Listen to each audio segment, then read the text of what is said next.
Hey everyone, so I wanted to make a quick video on how I like to form my magic rings, because I've had a few people ask on previous video tutorials that I've made, what is a magic ring, how do I make one, how are you doing this, what is this wizardry?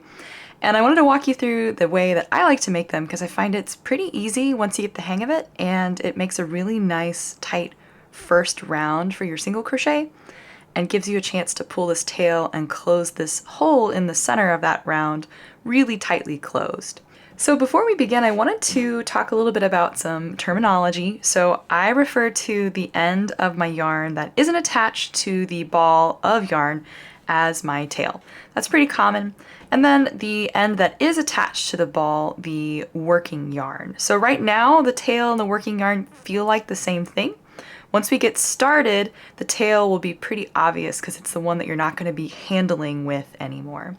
Then I also like to refer to my hands as my yarn hand and my hook hand. That way my left-hand crocheters, because I am not actually a left-hand crocheter, aren't hearing the words right hand, left hand. That makes it a little easier for you if you are a left-handed crocheter to kind of follow along. Okay, so with that all said, let's go ahead and get started by taking our yarn and we're going to make a bit of a tail with it. So we're creating a tail, maybe 6 inches or so. And then with our yarn hand, we'll make a finger guns and lay that tail over the lower digit of our index and our middle finger that's forming the first part of that finger guns. And then take the working yarn, so not the tail, but the stuff that's attached to the ball, and taking it and laying it to the back of those fingers. Then we'll take our thumb and smush that tail and the working yarn that's going behind onto our fingers here. Then we're going to take our hook hand, the one that's not holding onto our yarn, and grab that working yarn and wrap it around so that it touches the top digit on the back side of our 2 fingers here. And then bring it so that it crosses over where we've grabbed onto our yarn with our thumb, and then grab that with our thumb as well. And then we're going to take this yarn, the working yarn, and wrap it around the lower digit and then bring it back around. And then I'm clearing the tail. I'm going to take it behind my thumb and pinch it. So I don't want to tangle my tail, so I'm just going to bring the working yarn over on top of my yarn hand here. So what we're trying to create are these 2 loops on our fingers and an X shape on the front side of our fingers. Then from here we can take our hook in our hook hand and then flip our yarn hand over so we're looking at those 2 loops here along the back side. Then take our hook and send it underneath that top loop and use the hook to hook onto that lower loop there and kind of give it a tug so that it's slid underneath the top loop. Then from here, I like to flip my hands away from my body and outwards. So I'm looking back at my thumb on my yarn hand and then bring my hands together so that my hook hand's index finger can touch the back side of my middle and ring finger on my yarn hand. Then from here, we're going to grab the loops here on the back of our yarn hand with our thumb and our index finger. I like to snag them right underneath here where my hook is, and I like to grab both of those loops, the one on my hook and the one on my finger still. Then we can let go with our thumb and very, very carefully slide these loops off of our fingers. And don't let go with your hook hand. All right, so we've slid our fingers out of those loops. Next, we need to do a little repositioning. We need to take our working yarn and kind of bring it up to the 12 o'clock position. So kind of bring it up to the top. And then take our tail and bring it kind of down to the 6 o'clock position. So working yarn up towards the top, tail down towards the bottom here. Then we're ready to begin tensioning our working yarn, which is the one going to 12 o'clock. And lay my working yarn over my index finger. And then we need to switch the hand that's pinching these loops.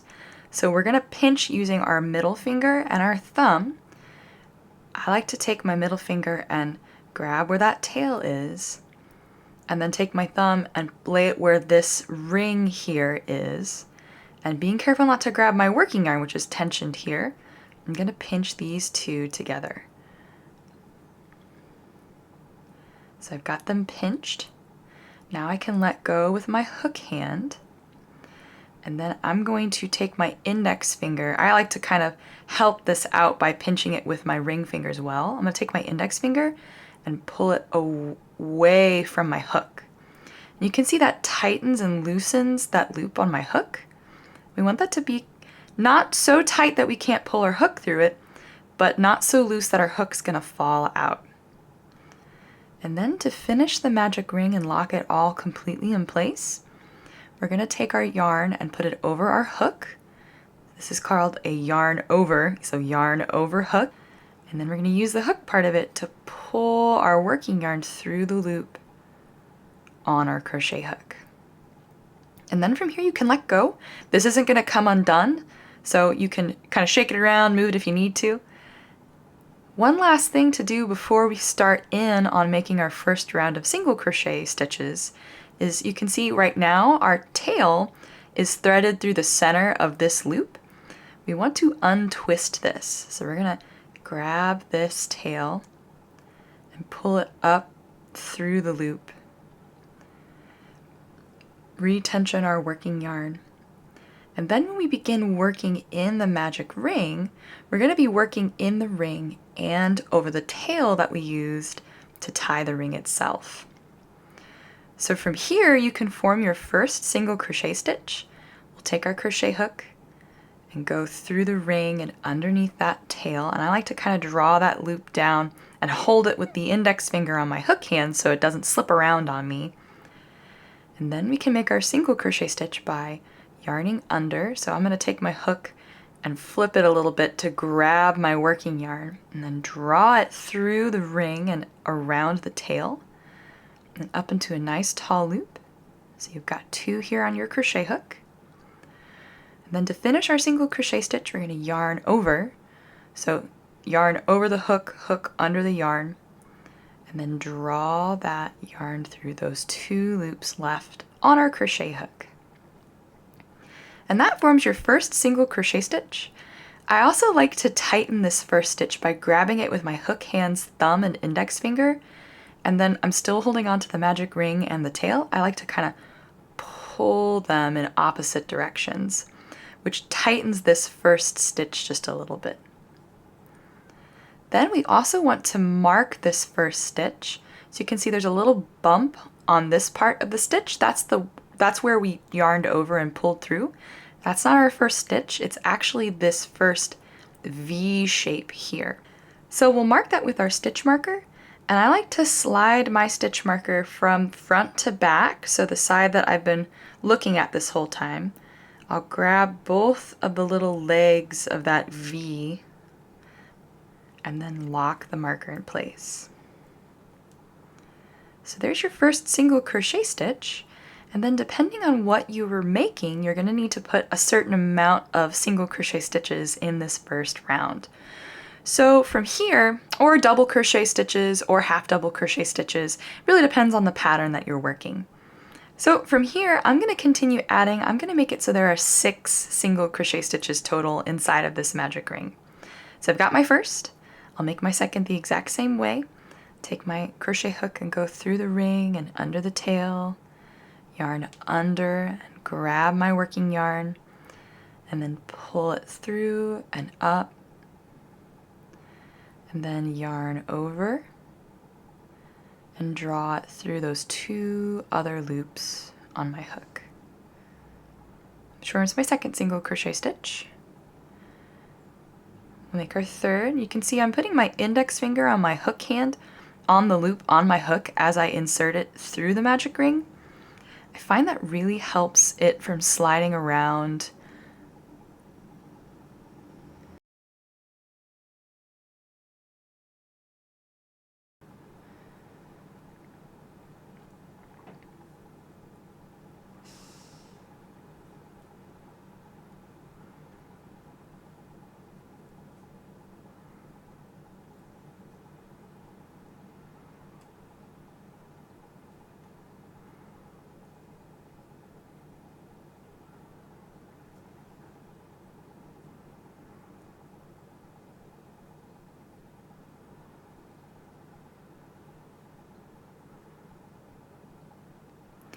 Alright, so when you have all 6 of your single crochet stitches, or however many stitches your pattern's telling you to put inside of this ring, and you can always double check by turning your work on its side and counting from your stitch marker. So 1, 2, 3, 4, 5, 6, and then never counting this loop on our hook. It's sort of like stitch in progress, so that one isn't a stitch that's complete yet.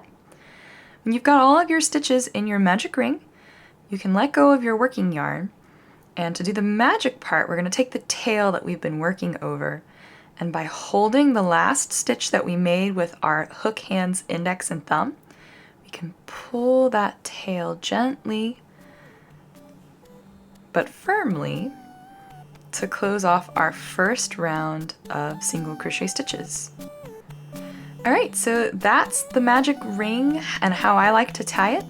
I hope that helps you as you continue crocheting, learning how to crochet, whatever it is that you're up to craft-wise. So thanks for watching.